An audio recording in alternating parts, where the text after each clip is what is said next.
সম্মানিত চেয়ারম্যান জনাব জিয়াউল আমিন চেয়ারম্যানকে আমার মূল্যবান বক্তব্য রাখার জন্য অনুরোধ করছি। জাতীয় মানবিক অধিকার ইউনিটি, ধন্যবাদ।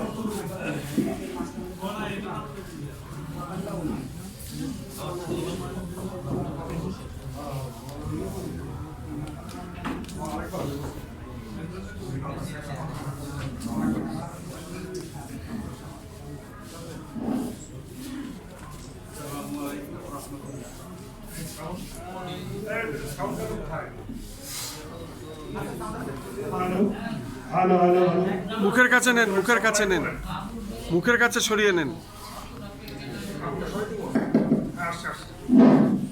আসসালামু আলাইকুম ওয়া রাহমাতুল্লাহ। সবদিকে দেখতেছি বিচক্ষণতার সাংবাদিক বৃন্দ, আপনাদেরকে সম্মানিত কিছু বক্তব্য উপস্থাপন করছি। যেহেতু আজকের সংবাদ সম্মেলনের প্রধান কেন্দ্রবিন্দু শ্রদ্ধাভাজন জনাব তৌহিদুল হোসেন শাহীন সাহেব, সুরেশ্বর দরবার শরীফের বোধের শিল্পী এবং আধ্যাত্মিক অনুপ্রেরণায় উদ্বুদ্ধ এক অসাধারণ ব্যক্তিত্ব, যার সাহচর্যে ইতিমধ্যে আমি আমার জীবন চলার পাথেও স্বরূপ অনেক দিক নির্দেশনা এবং ন্যায়সঙ্গত সহযোগিতা পেয়েছি। এজন্য আমি তার প্রতি চিরকৃতজ্ঞ। সাথে সাথে আজকে তার দরবার শরীফের ভক্তবৃন্দের উপস্থিতিতে আমাদের সাংবাদিক বৃন্দের আরও উৎফুল্ল এবং বিচক্ষণতাপূর্ণ দৃষ্টি নিক্ষেপে আমার খুব ভালো লাগতেছে। এই মুহূর্তে যে বর্ণনা আপনারা ইতিপূর্বে শাহীন সাহেবের মুখে শুনেছেন, it is a matter of great regret, no doubt. I cannot express what I like to say. Police এভাবে কেন? আমাদের পুলিশ বলা হয়, জনগণের পুলিশ। কত সুন্দর ভাষা। আমরা পুলিশকে যত খারাপ বলি, আবার পুলিশ করতে দেখা যায় ভালো লোকও আছে, হয়তো বা 100-র মধ্যে একজন, 500-র ভিতরে একজন, 1000-এর মধ্যে একজন। ইতিপূর্বে যে সম্মানিত বক্তারা কথা বলছেন, এরপরে আমার মনে হয় এই বিষয়কেন্দ্রিক আর কোনো বাড়তি কথা বলার প্রয়োজন মনে করি না।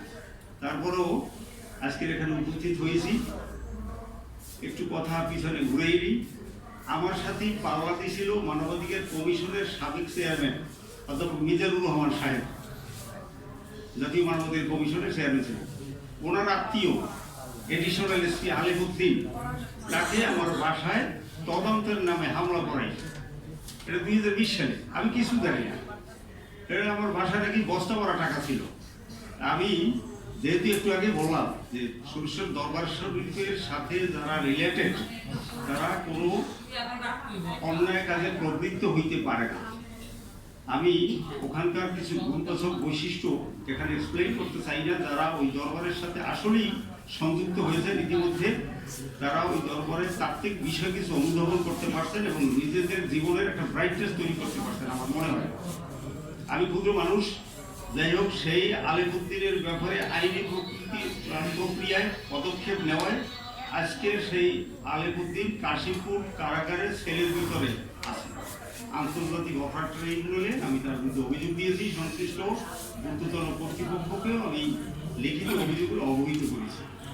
কতখানি ন্যাক্কারজনক ঘটনা আপনারা জানেন যে ইউনিভার্সিটি পড়ুয়া এক ছাত্রীকে স্ত্রী তার স্বামীকে জেএমবি বানাইয়া আটকাইয়া সেই মেয়েটাকে রেপ করছে এই আলেমকে, যে ছিল পূর্ববর্তী ফ্যাসিস্ট সরকারের অত্যন্ত স্নেহভাজন। যাই হোক, সর্বোপরি you know very well, man of course is the best of God's creation. His intellect and rationality has made him lord of all lower animals. Even the strongest animals like the tiger, elephant and other various kinds of animals thoroughly controlled by men only for the cause of intelligence. You know very well, we are different in our habits and customs, but one thing should be common to us all. It is good behavior. British Chief Justice Lord Graham's একটা উক্তি আছে, আপনারা সবাই জানেন, to hear patiently, to consider diligently, to understand rightly and to decide justly.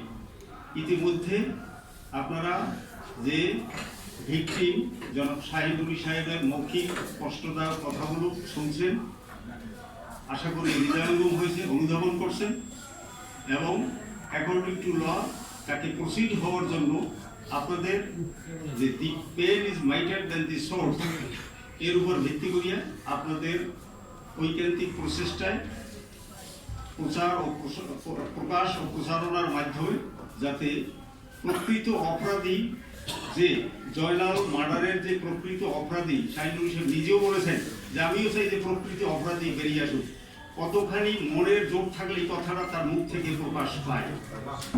একজন সাংবাদিক প্রশ্ন করছে যে আপনার বাদী তো অ্যাবসেন্ট, বাদী হলো যে সে আলাদা, ওই জয়নালের মেয়ে বোধ হয়। এখানে সবচেয়ে দৃষ্টি নিবদ্ধ বিষয় I beg to draw your attention please, সেটা হইল যে শাহিনুল সাহেব এজাহারভুক্ত আসামি না, তার নামে কোনো লিখিত অভিযোগ থানায় ছিল না, গ্রেপ্তারি পরোয়ানা ছিল না বিজ্ঞ আদালত কর্তৃক জারিকৃত। তাহলে কিভাবে রোজার মাস, হিন্দু ভাবলাম, আসলে দেখা যায় রোজার মাসে হিন্দুরা অনেক সম্মান করে রোজাদারকে, যখনই দেখে একজন রোজার পাশে বিরুদ্ধে খায় না, দুর্গাটা করে, সম্মান করে। এই সুকান্ত এই হিন্দু মানুষটা আমি বুঝতে পারতেছি না কিভাবে রোজার মাসটাকে সে অবজ্ঞা করিয়া একজন একটা দরবার প্রধানের বাড়িতে in the cover of darkness at night কিভাবে ইন্টেনশনালি অ্যাটাক করতে পারে, এটা হার্ট রেন্ডিং ম্যাটার আমি মনে করি। আপনাদের বিবেকের কাছে নিবেদন রাখলাম। যাই হোক, শাহিনুল সাহেব আমাকে মনের দিক থেকে ভালোবাসে এবং ন্যায় নীতির আলোকে আমি ওনাকে পছন্দ করি, সেই হেতু ওনার বিষয়টা অত্যন্ত কি বলবো, it is matter of great regret, no doubt. এই মর্মস্পর্শী হৃদয় বিতরক ঘটনাকে কেন্দ্র করিয়া আপনাদের সর্বাত্মক সহযোগিতা আমি মানবাধিকার সংগঠনের পক্ষ থেকে একান্তভাবে কামনা করছি। ইতিমধ্যে আমার জানা মতে আমি নিজেও সক্রিয়ভাবে সহযোগিতা করতেছি। মাননীয় পুলিশ মহাপরিদর্শককে লিখিত অভিযোগগুলো অবহিত করা হয়েছে মাননীয় স্বরাষ্ট্রমন্ত্রী মহোদয়, এবং সর্বোপরি আমাদের উদার প্রকৃতির নিয়ে রাষ্ট্র পরিচালনার যিনি ইতিমধ্যে ভূয়সী প্রশংসনীয় দায়িত্ব পালন করতেছেন জনাব তারেক রহমান সাহেব, তার কাছেও অভিযোগ দাখিল করা হইয়াছে। আমাদের প্রত্যাশা যে আইন ও ন্যায় বিচারের স্বার্থে এই জয়নাল মার্ডারের মূল অপরাধীকে সুষ্ঠু তদন্ত নিশ্চিতের মাধ্যমে বের করা হোক এবং নির্দোষ হিসেবে জনাব শাহিনুল সাহেব তার বিরুদ্ধে যে দুটো মামলায় তাকে হয়রানি করা হয়েছে, অযথা কারারুদ্ধ থাকতে হয়েছে, ফ্যামিলিগতভাবে যারা কষ্টদায়ক সমস্যার সম্মুখীন হয়েছিলেন, ছোট বাচ্চা, মেয়েরা, তার স্ত্রী অত্যন্ত করুণ আর্তনাদ মিনতি সহকারে এই পুলিশ কর্মকর্তাদের দ্বারস্থ হওয়া সত্ত্বেও তাদের ভিতরে একটু সহানুভূতির লেশ মাত্র ভূমিকা দৃশ্যমান হয়নি, যা খুবই কষ্টদায়ক বিষয়। এ বিষয়ে আমি আর বাড়তি কথা বলতে চাই না, যেহেতু একটা মানুষ মর্মাহত এবং আসলেই হৃদয়স্পর্শী কথা একটু আগে উনি ব্যক্ত করেছেন। এখানে আরও এটি নিয়ে আলোচনা করতে গেলে আমি মনে করি মরার উপর খাড়ার ঘা, এগুলো আপনারা অনুধাবন করতে পারছেন। আমার মনে হয় অনেক কিছু সেই অব্যক্ত বেদনায় কাতরাচ্ছে, যেটা সবার সম্মুখে এখনো পর্যন্ত প্রকাশ করতে নিয়ে হিমশিম খাইতেছে। যাই হোক, আপনারা সমাজের দর্পণ আপনাদের লেখনের মাধ্যমে এবং আপনাদের অভিজ্ঞতার আলোকে এই সংবাদ সম্মেলনের তাৎপর্যপূর্ণ ভূমিকাটি সুস্পষ্টভাবে আইনমাফিক সামাজিক হইতে প্রতিফলিত হবে, প্রকাশিত হবে, এবং this is why mister Shahinul must be grateful to you. I beg to draw you kind attention.